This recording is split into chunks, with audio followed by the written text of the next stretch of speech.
Genesis, chapter 12 to 25b. Abraham and his family. Chapter 12.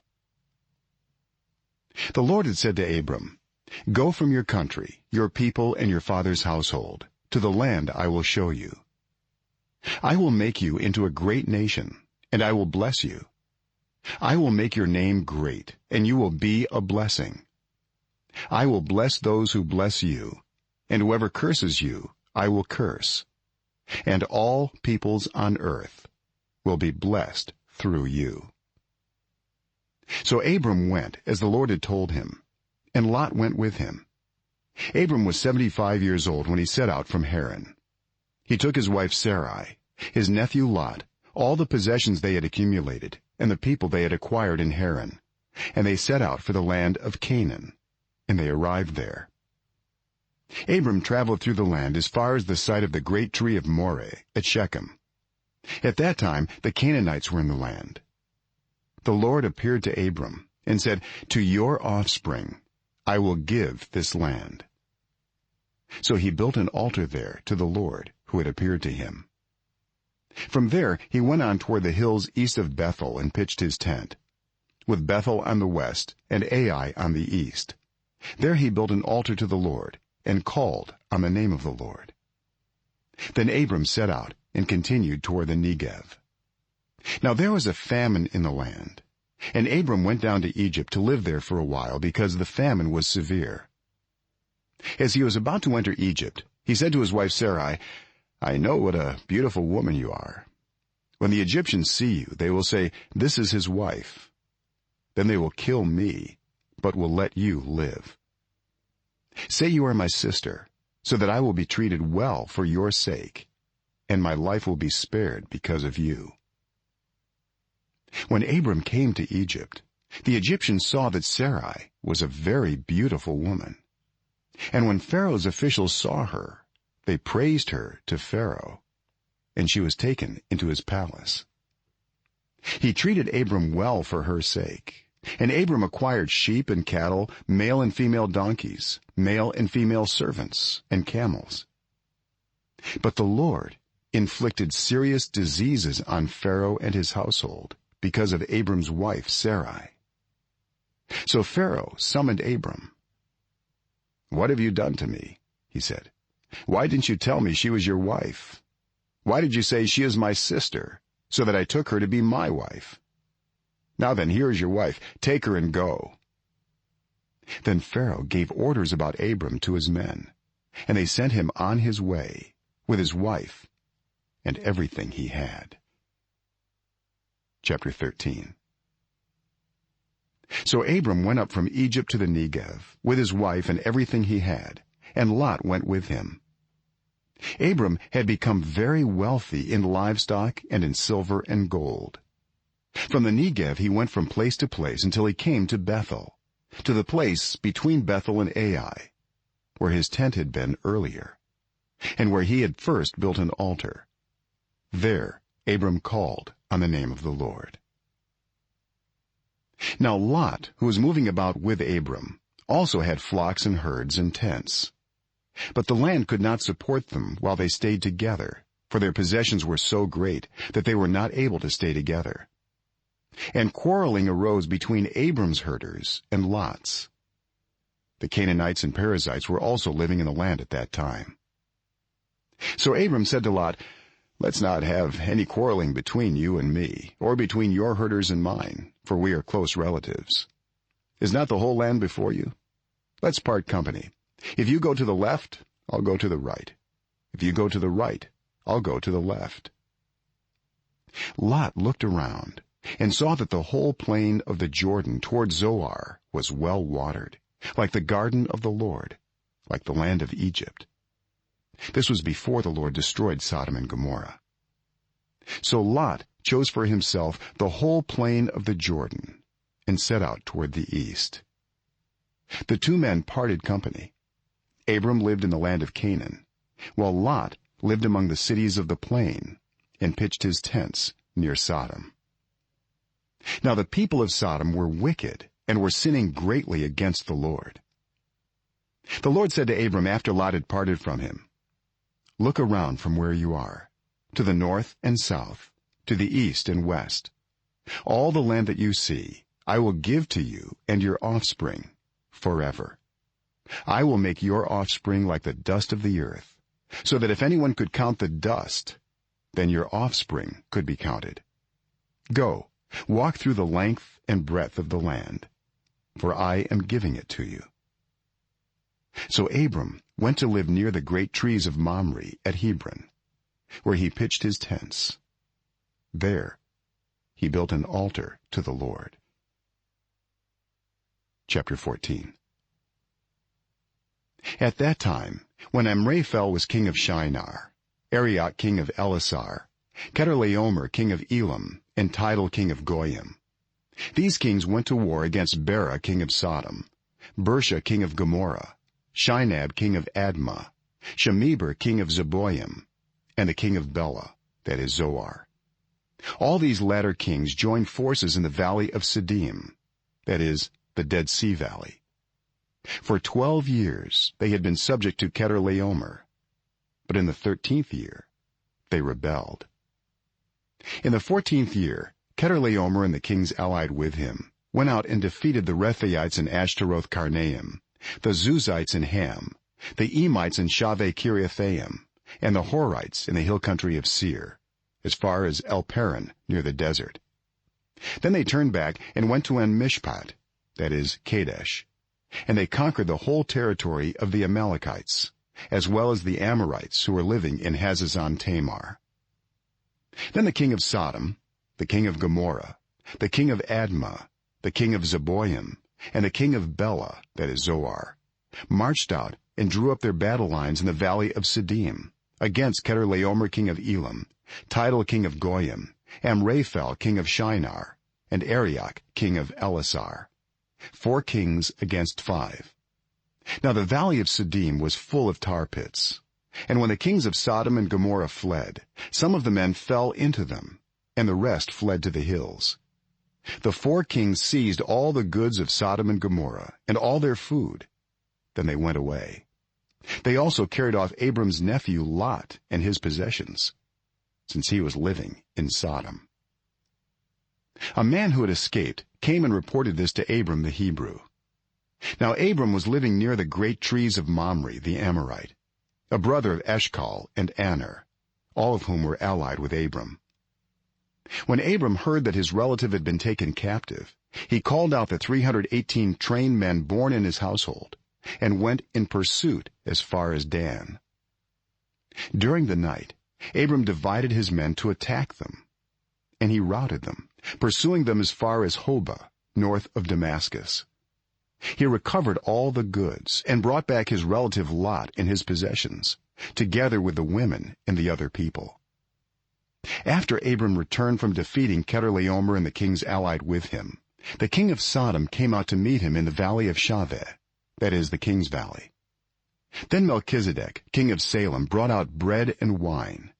He was priest of God Most High, and he blessed Abram, saying, "Blessed be Abram by God Most High, creator of heaven and earth, and praise be to God Most High, who delivered your enemies into your hand." Then Abram gave him 1/10 of everything. The king of Sodom said to Abram, "Give me the people and keep the goods for yourself."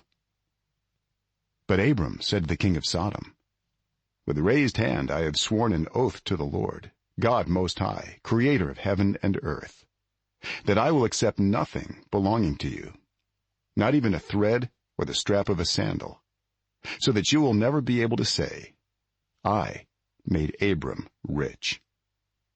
I will accept nothing but what my men have eaten, and the share that belongs to the men who went with me, to Aner, Eshcol, and Mamre. Let them have their share." Chapter 15. After this, the word of the Lord came to Abram in a vision. "Do not be afraid, Abram. I am your shield, your very great reward." But Abram said, "Sovereign Lord, what can you give me, since I remain childless, and the one who will inherit my estate is Eliezer of Damascus." And Abram said, "You have given me no children, so a servant in my household will be my heir." Then the word of the Lord came to him, "This man will not be your heir, but a son who is your own flesh and blood will be your heir." He took him outside and said, "Look up at the sky and count the stars, if indeed you can count them." Then he said to him, "So shall your offspring be." Abram believed the Lord, and he credited it to him as righteousness. He also said to him, "I am the Lord, who brought you out of Ur of the Chaldeans to give you this land to take possession of it." But Abram said, "Sovereign Lord, how can I know that I will gain possession of it?" So the Lord said to him, "Bring me a heifer, a goat, and a ram, each 3 years old, along with a dove and a young pigeon." Abram brought all these to him, cut them in two, and arranged the halves opposite each other. The birds, however, he did not cut in half. Then birds of prey came down on the carcasses, but Abram drove them away. As the sun was setting, Abram fell into a deep sleep, and a thick and dreadful darkness came over him. Then the Lord said to him, "Know for certain that for 400 years your descendants will be strangers in a country not their own, and that they will be enslaved and mistreated there. But I will punish the nation they serve as slaves, and afterward they will come out with great possessions. You, however, will go to your ancestors in peace and be buried at a good old age.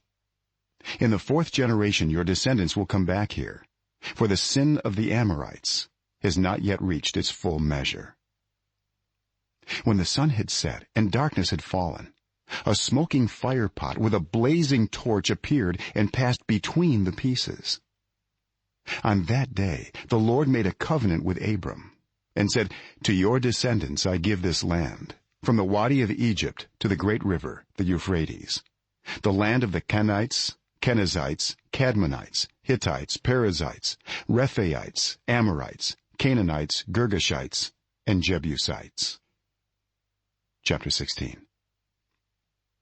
Now Sarai, Abram's wife, had borne him no children, but she had an Egyptian slave named Hagar. So she said to Abram, "The Lord has kept me from having children. Go, sleep with my slave. Perhaps I can build a family through her." Abram agreed to what Sarai said. So after Abram had been living in Canaan 10 years, Sarai his wife took her Egyptian slave Hagar and gave her to her husband to be his wife. He slept with Hagar, and she conceived. When she knew she was pregnant, she began to despise her mistress. Then Sarai said to Abram, "You are responsible for the wrong I am suffering. I put my slave in your arms, and now that she knows she is pregnant, she despises me. May the Lord judge between you and me."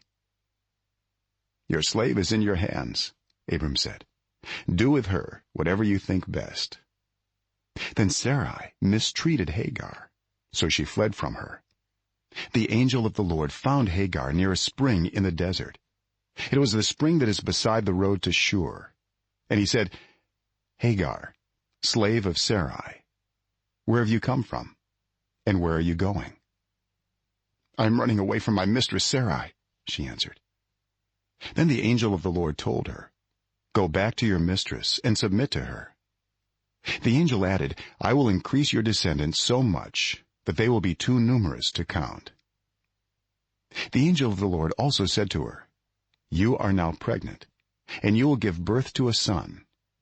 You shall name him Ishmael, for the Lord has heard of your misery. He will be a wild donkey of a man.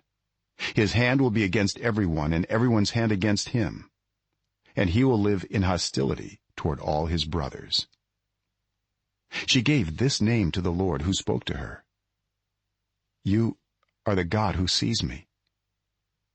For she said, "I have now seen the one who sees me." That is why the well was called Be'er Lahairoi. It is still there between Kadesh and Bered. So Hagar bore Abram a son, and Abram gave the name Ishmael to the son she had born. Abram was 86 years old when Hagar bore him Ishmael. Chapter 17. When Abram was 99 years old, the Lord appeared to him and said, I am God Almighty. Walk before me faithfully and be blameless. Then I will make my covenant between me and you, and will greatly increase your numbers. Abram fell face down. And God said to him, As for me, this is my covenant with you. You will be the father of many nations. No longer will you be called Abram. Your name will be Abraham. For I have made you a father of many nations.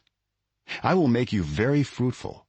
I will make nations of you, and kings will come from you. I will establish my covenant as an everlasting covenant between me and you and your descendants after you for the generations to come, to be your God and the God of your descendants after you. The whole land of Canaan, where you now reside as a foreigner, I will give as an everlasting possession to you and your descendants after you, and I will be their God.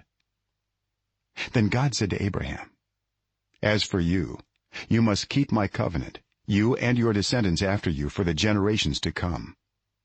This is my covenant with you and your descendants after you, the covenant you are to keep.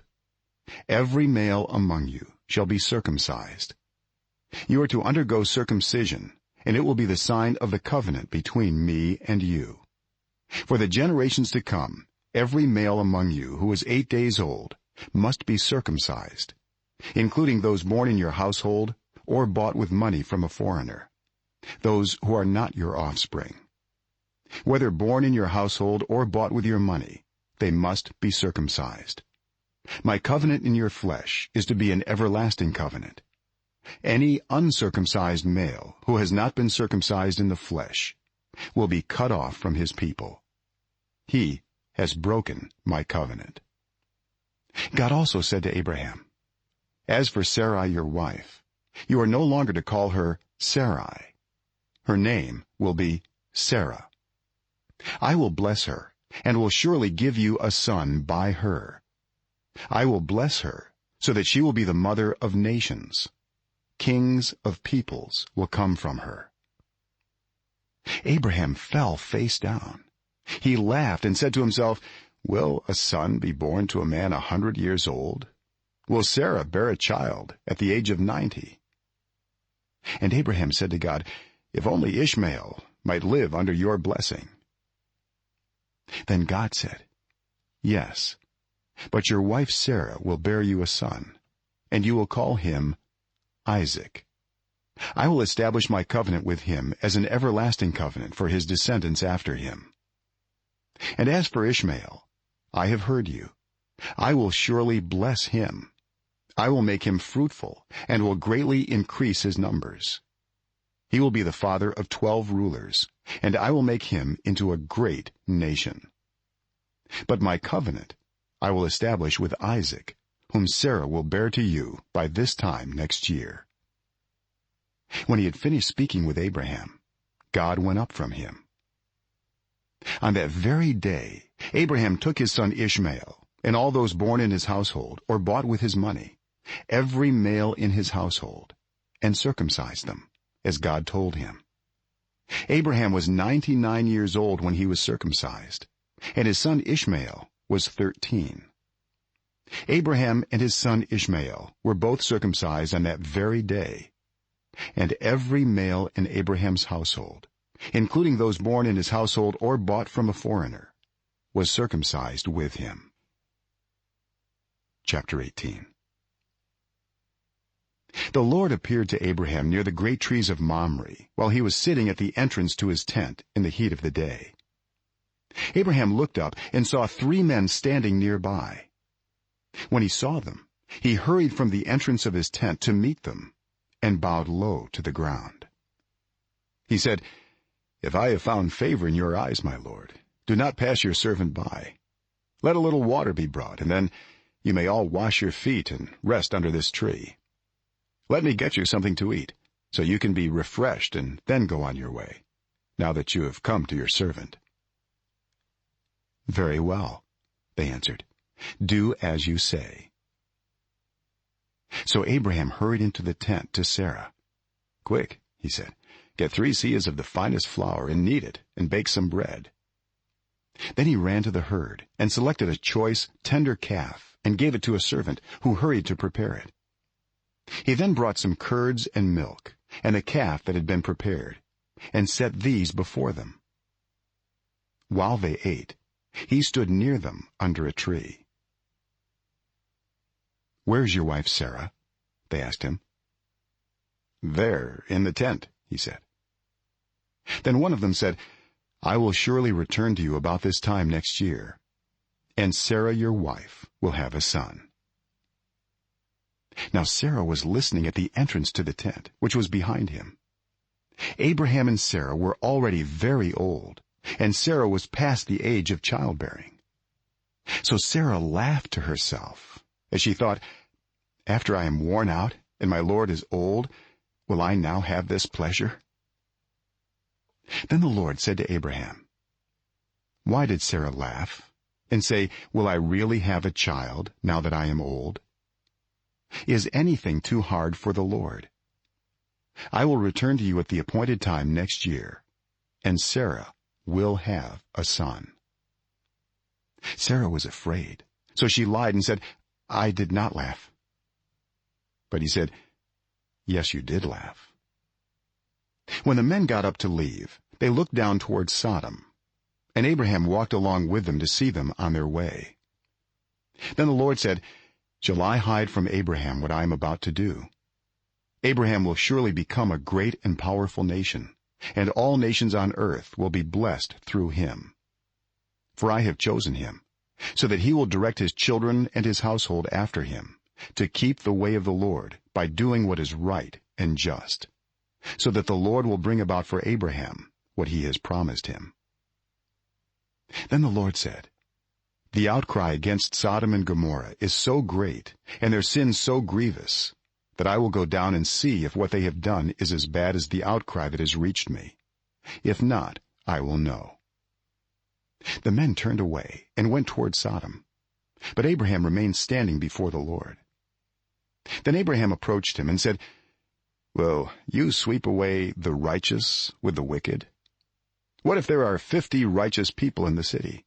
Will you really sweep it away and not spare the place for the sake of the 50 righteous people in it? Far be it from you to do such a thing, to kill the righteous with the wicked, treating the righteous and the wicked alike.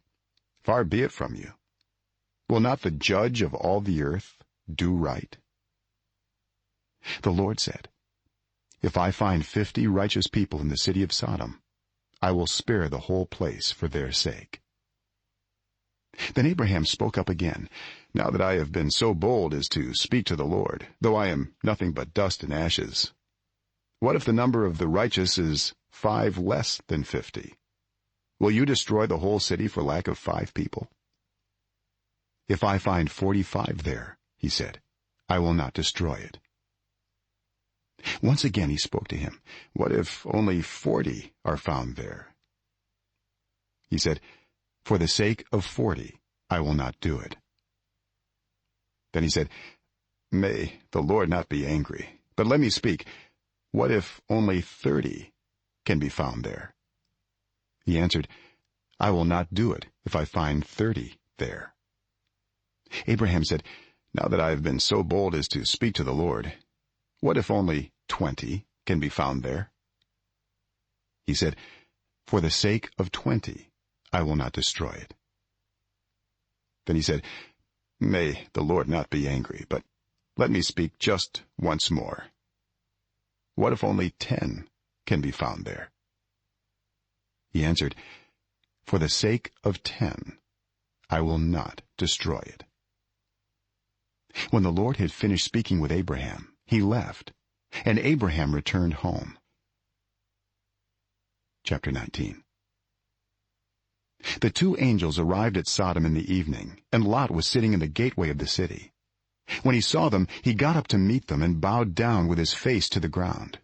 "My lords," he said, "please turn aside to your servant's house. You can wash your feet and spend the night, and then go on your way early in the morning." "No," they answered, "we will spend the night in the square." But he insisted so strongly that they did go with him and entered his house. He prepared a meal for them, baking bread without yeast, and they ate. Before they had gone to bed, all the men from every part of the city of Sodom, both young and old, surrounded the house.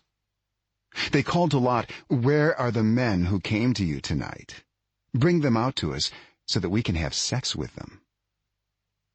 Lot went outside to meet them and shut the door behind him and said, "No, my friends, don't do this wicked thing. Look, I have 2 daughters who have never slept with a man. Let me bring them out to you, and you can do what you like with them, but don't do anything to these men, for they have come under the protection of my roof." "Get out of our way," they replied. "This fellow came here as a foreigner, and now he wants to play the judge. We'll treat you worse than them." They kept bringing pressure on Lot and moved forward to break down the door. But the men inside reached out and pulled Lot back into the house and shut the door. Then they struck the men who were at the door of the house, young and old, with blindness, so that they could not find the door. The 2 men said to Lot, "Do you have anyone else here, sons-in-law, sons or daughters, or anyone else in the city who belongs to you? Get them out of here, because we are going to destroy this place. The outcry to the Lord against its people is so great that he has sent us to destroy it." So Lot went out and spoke to his sons-in-law, who were pledged to marry his daughters. He said, "Hurry and get out of this place, because the Lord is about to destroy the city." But his sons-in-law thought he was joking. With the coming of dawn, the angels urged Lot, saying, "Hurry, take your wife and your 2 daughters who are here, or you will be swept away when the city is punished." When he hesitated, the men grasped his hand and the hands of his wife and of his 2 daughters and led them safely out of the city, for the Lord was merciful to them. As soon as they had brought them out, one of them said, "Flee for your lives. Don't look back, and don't stop anywhere in the plain. Flee to the mountains, where you will be swept away." But Lot said to them, "No, my lords, please. Your servant has found favor in your eyes, and you have shown great kindness to me in sparing my life. But I can't flee to the mountains. This disaster will overtake me, and I'll die. Look, here is a town near enough to run to, and it is small. Let me flee to it. It is very small, isn't it?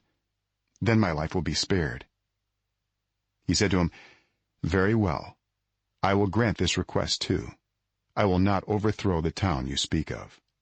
But flee there quickly, because I cannot do anything until you reach it." That is why the town was called Zoar. By the time Lot reached Zoar, the sun had risen over the land. Then the Lord rained down burning sulfur on Sodom and Gomorrah, from the Lord out of the heavens. Thus he overthrew those cities and the entire plain, destroying all those living in the cities, and also the vegetation in the land. But Lot's wife looked back, and she became a pillar of salt. Early the next morning, Abraham got up and returned to the place where he had stood before the Lord. He looked down toward Sodom and Gomorrah, toward all the land of the plain, and he saw dense smoke rising from the land, like smoke from a furnace. So when God destroyed the cities of the plain, he remembered Abraham, and he brought Lot out of the catastrophe that overthrew the cities where Lot had lived. Lot and his 2 daughters left Zoar and settled in the mountains, for he was afraid to stay in Zoar.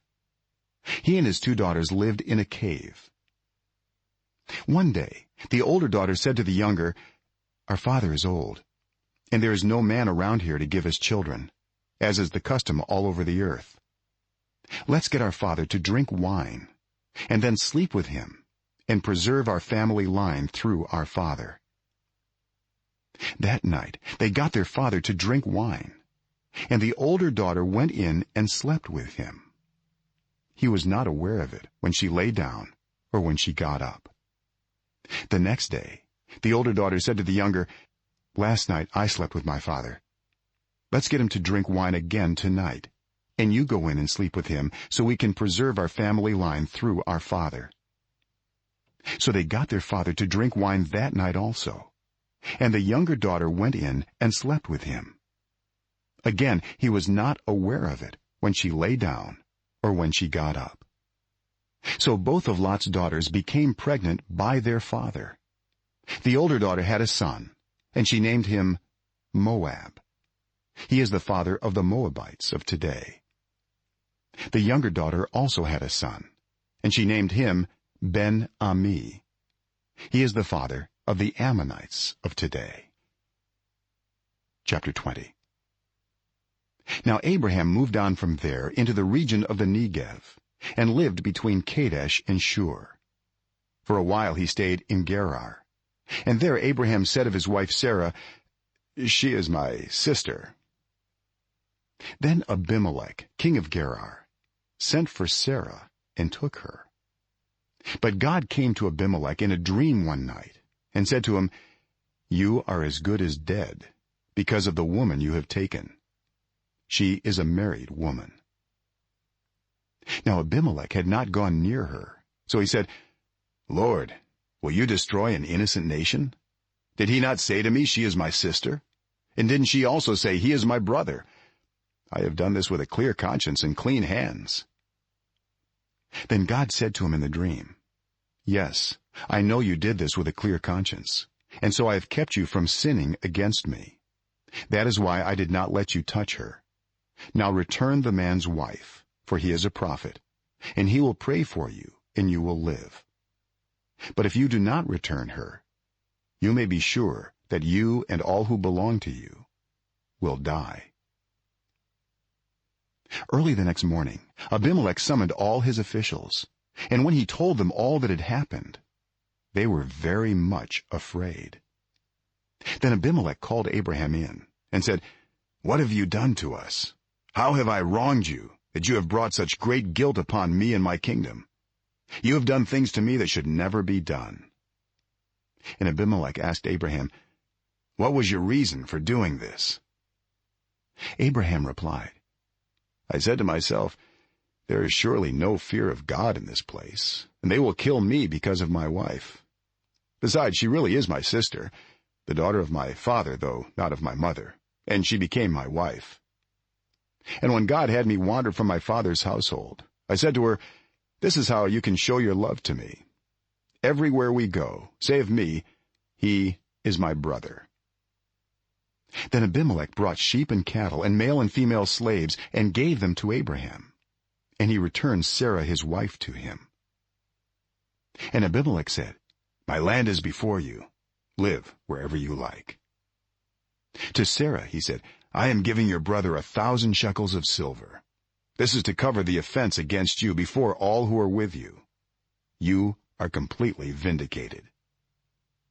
Then Abraham prayed to God, and God healed Abimelech, his wife, and his female slaves so they could have children again. For the Lord had kept all the women in Abimelech's household from conceiving because of Abraham's wife, Sarah. Chapter 21. Now the Lord was gracious to Sarah, as he had said, and the Lord did for Sarah what he had promised. Sarah became pregnant and bore a son to Abraham in his old age, at the very time God had promised him. Abraham gave the name Isaac to the son Sarah bore him. When his son Isaac was 8 days old, Abraham circumcised him, as God commanded him. Abraham was 100 years old when his son Isaac was born to him. Sarah said, "God has brought me laughter, and everyone who hears about this will laugh with me." And she added, "Who would have said to Abraham that Sarah would nurse children? Yet I have borne him a son in his old age." The child grew and was weaned, and on the day Isaac was weaned, Abraham held a great feast. But Sarah saw that the son whom Hagar the Egyptian had borne to Abraham was mocking. And she said to Abraham, "Get rid of that slave woman and her son, for that woman's son will never share in the inheritance with my son Isaac." The matter distressed Abraham greatly because it concerned his son. But God said to him, "Do not be so distressed about the boy and your slave woman. Listen to whatever Sarah tells you, because it is through Isaac that your offspring will be reckoned. I will make the son of the slave into a nation also, because he is your offspring." Early the next morning, Abraham took some food and a skin of water and gave them to Hagar. He set them on her shoulders and then sent her off with the boy. She went on her way and wandered in the desert of Beersheba. When the water in the skin was gone, she put the boy under one of the bushes. Then she went off and sat down about a bow shot away, for she thought, "I cannot watch the boy die." And as she sat there, she began to sob. God heard the boy crying, and the angel of God called to Hagar from heaven and said to her, "What is the matter, Hagar? Do not be afraid. God has heard the boy crying as he lies there. Lift the boy up and take him by the hand, for I will make him into a great nation." Then God opened her eyes, and she saw a well of water. So she went and filled the skin with water and gave the boy a drink. God was with the boy as he grew up. He lived in the desert and became an archer. While he was living in the desert of Paran, his mother got a wife for him from Egypt. At that time, Abimelech and Phicol, the commander of his forces, said to Abraham, "God is with you in everything you do. Now, swear to me here before God that you will not deal falsely with me or my children or my descendants. Show to me and the country where you now reside as a foreigner the same kindness I have shown to you." Abraham said, "I swear it." Then Abraham complained to Abimelech about a well of water that Abimelech's servants had seized. But Abimelech said, "I don't know who has done this. You did not tell me, and I heard about it only today." So Abraham brought sheep and cattle and gave them to Abimelech, and the two men made a treaty.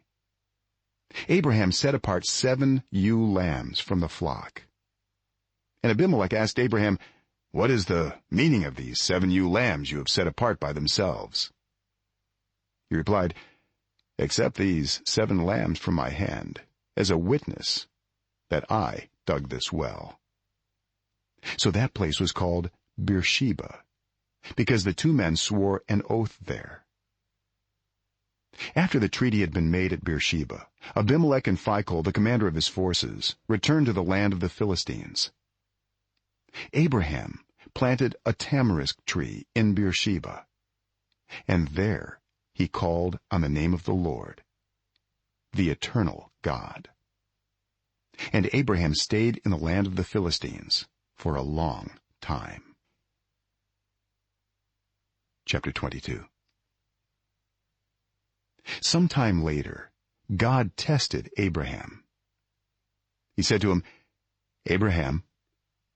"Here I am," he replied. Then God said, "Take your son, your only son whom you love, Isaac, and go to the region of Moriah. Sacrifice him there as a burnt offering on a mountain I will show you." Early the next morning, Abraham got up and loaded his donkey. He took with him 2 of his servants and his son Isaac. When he had cut enough wood for the burnt offering, he set out for the place God had told him about. On the 3rd day, Abraham looked up and saw the place in the distance. He said to his servants, "Stay here with the donkey, while I and the boy go over there. We will worship, and then we will come back to you." Abraham took the wood for the burnt offering and placed it on his son Isaac, and he himself carried the fire and the knife. As the 2 of them went on together, Isaac spoke up and said to his father Abraham, "Father." "Yes, my son," Abraham replied. "The fire and wood are here," Isaac said, "but where is the lamb for the burnt offering?" Abraham answered, "God himself will provide the lamb for the burnt offering, my son."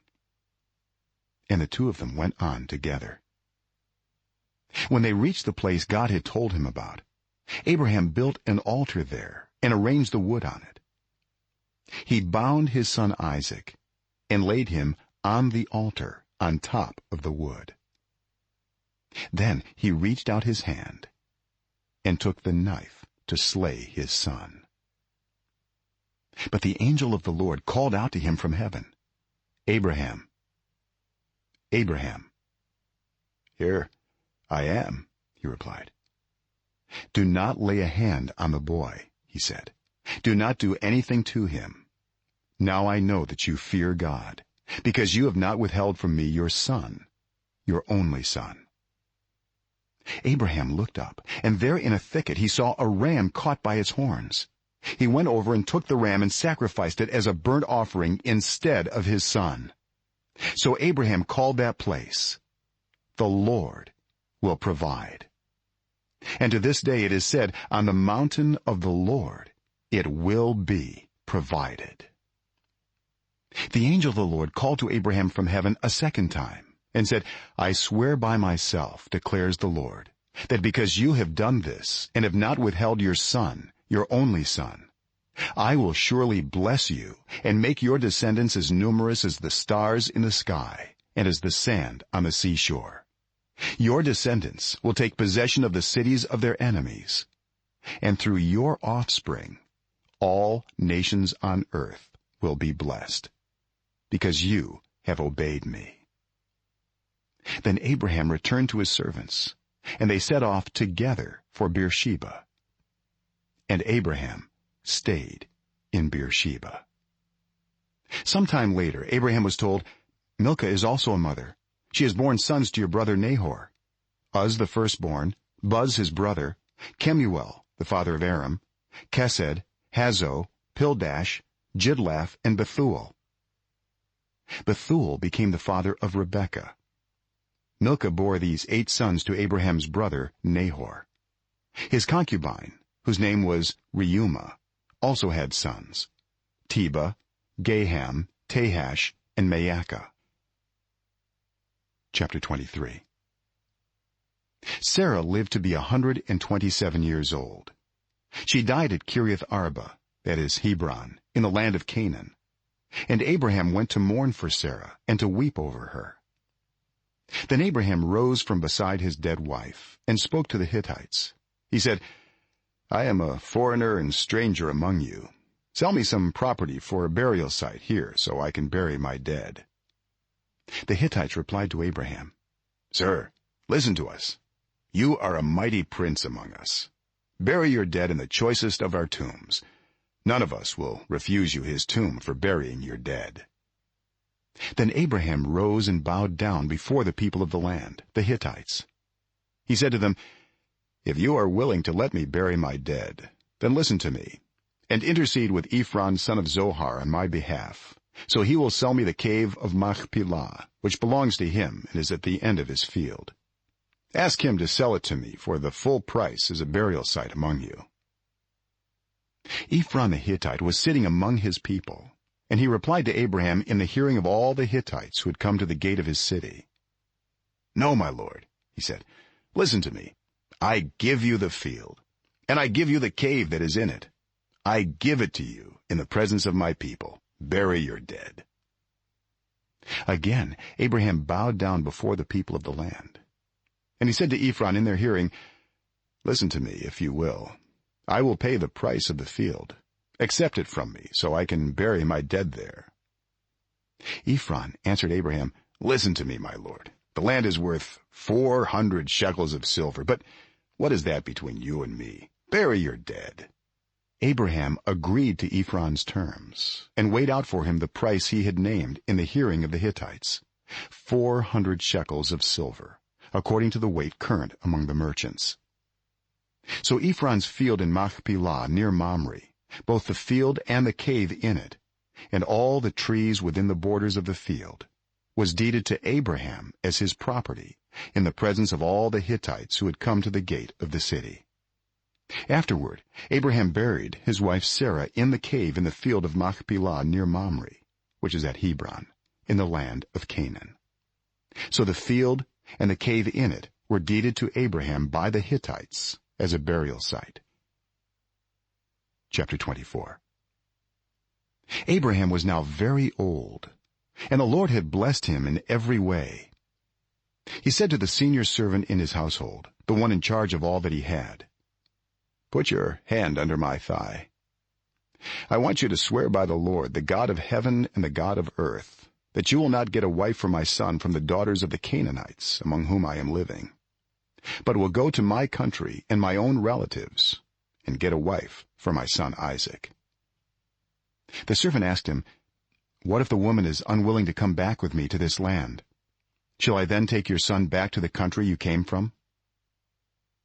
"Make sure that you do not take my son back there," Abraham said. "The Lord, the God of heaven, who brought me out of my father's household in my native land, and who spoke to me and promised me on oath, saying, 'To your offspring I will give this land,' he will send his angel before you so that you can get a wife for my son from there.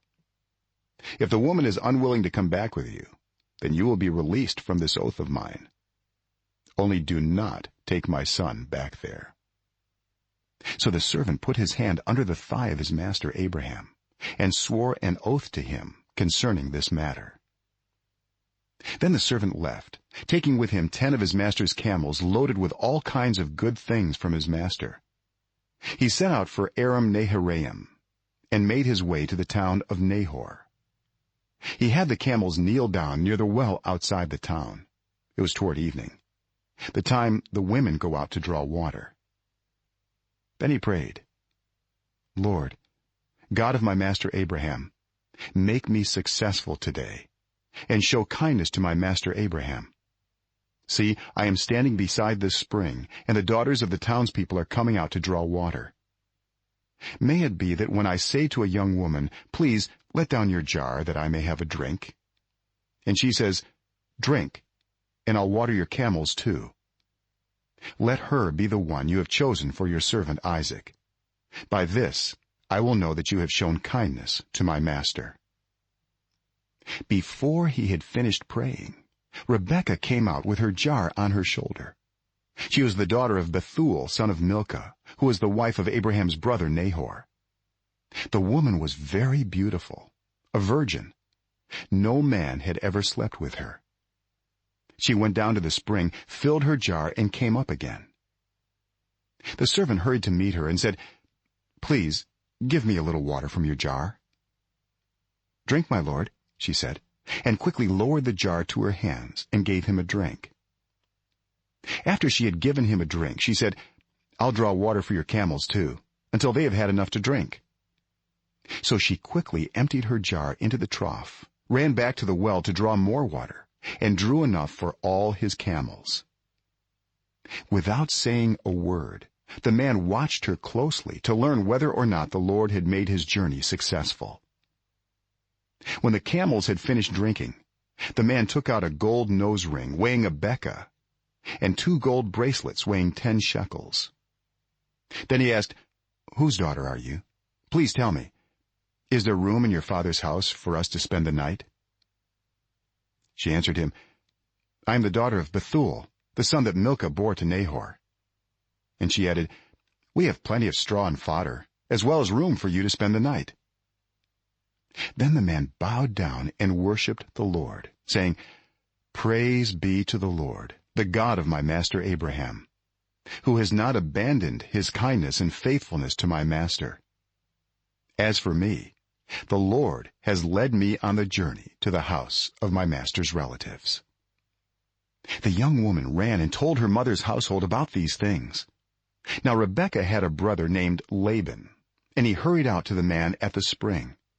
As soon as he had seen the nose ring and the bracelets on his sister's arms, and had heard Rebekah tell what the man said to her, he went out to the man and found him standing by the camels near the spring. "Come, you who are blessed by the Lord," he said. "Why are you standing out here? I have prepared the house and a place for the camels." So the man went to the house, and the camels were unloaded. Straw and fodder were brought for the camels, and water for him and his men to wash their feet. Then food was set before him, but he said, "I will not eat until I have told you what I have to say." "Then tell us," Laban said. So he said, "I am Abraham's servant. The Lord has blessed my master abundantly, and he has become wealthy.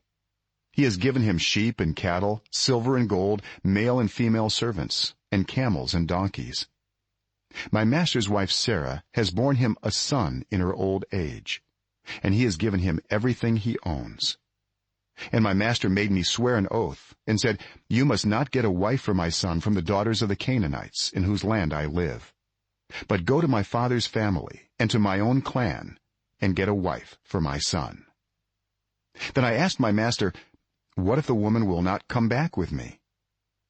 He replied, 'The Lord, before whom I have walked faithfully, will send his angel with you and make your journey a success, so that you can get a wife for my son from my own clan and from my father's family. You will be released from my oath if, when you go to my clan, they refuse to give her to you. Then you will be released from my oath.' When I came to the spring today, I said, 'Lord, God of my master Abraham, if you will, please grant success to the journey on which I have come. See, I am standing beside this spring. If a young woman comes out to draw water, and I say to her, "Please, let me drink a little water from your jar," and if she says to me, "Drink, and I'll draw water for your camels too," let her be the one the Lord has chosen for my master's son." Before I finished praying in my heart, Rebekah came out with her jar on her shoulder. She went down to the spring and drew water. I said to her, "Please give me a drink." She quickly lowered her jar from her shoulder and said, "Drink, and I'll water your camels too." So I drank, and she watered the camels also. I asked her, "Whose daughter are you?" She said, "The daughter of Bethuel, son of Nahor, whom Milcah bore to him." Then I put the ring in her nose and the bracelets on her arms, and I bowed down and worshipped the Lord. I praised the Lord, the God of my master Abraham, who had led me on the right road to get the granddaughter of my master's brother for his son. Now if you will show kindness and faithfulness to my master, tell me, and if not, tell me, so I may know which way to turn." Laban and Bethuel answered, "This is from the Lord.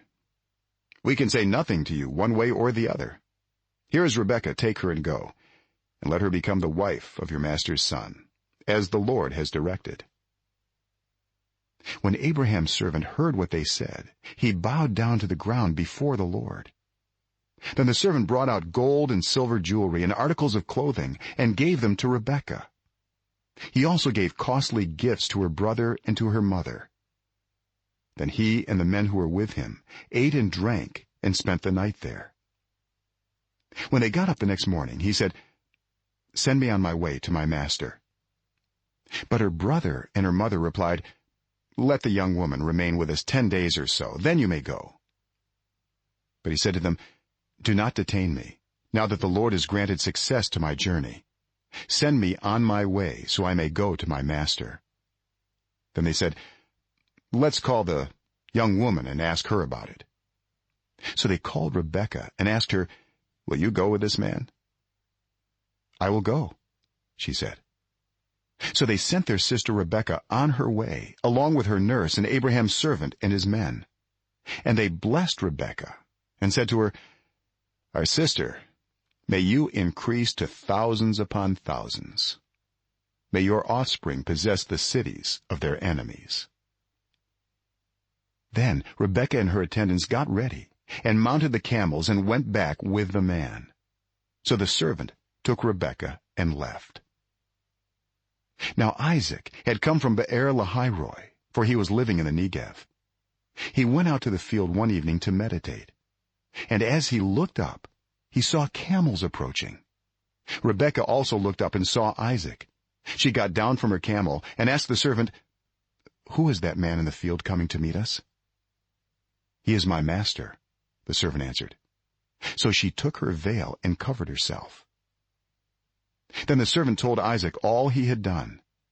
Isaac brought her into the tent of his mother Sarah, and he married Rebekah. so she became his wife, and he loved her. Chapter 25. Abraham had taken another wife, whose name was Keturah. She bore him Zimran, Jokshan, Medan, Midian, Ishbak, and Shua.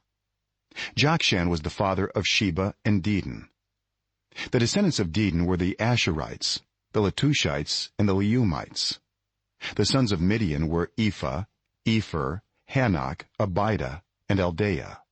All these were descendants of Keturah.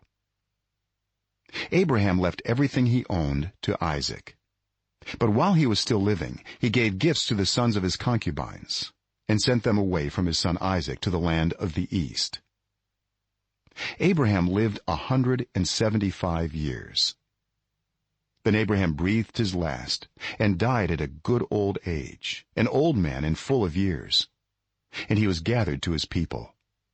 His sons Isaac and Ishmael buried him in the cave of Machpelah near Mamre, in the field of Ephron son of Zohar the Hittite, the field Abraham had bought from the Hittites. There Abraham was buried with his wife Sarah. After Abraham's death, God blessed his son Isaac, who then lived near Be'er Lahairoi. This is the account of the family line of Abraham's son Ishmael, whom Sarah's slave Hagar the Egyptian bore to Abraham. These are the names of the sons of Ishmael, listed in the order of their birth: Nebaioth, the firstborn of Ishmael, Kedar, Adbeel, Mibsam, Mishma, Duma, Massa, Hadad, Tema, Jetur, Naphish, and Kedemah. These were the sons of Ishmael, and these are the names of the 12 tribal rulers according to their settlements and camps. Ishmael lived 137 years. He breathed his last and died, and he was gathered to his people. His descendants settled in the area from Havilah to Shur, near the eastern border of Egypt, as you go toward Asher, and they lived in hostility toward all the tribes related to them.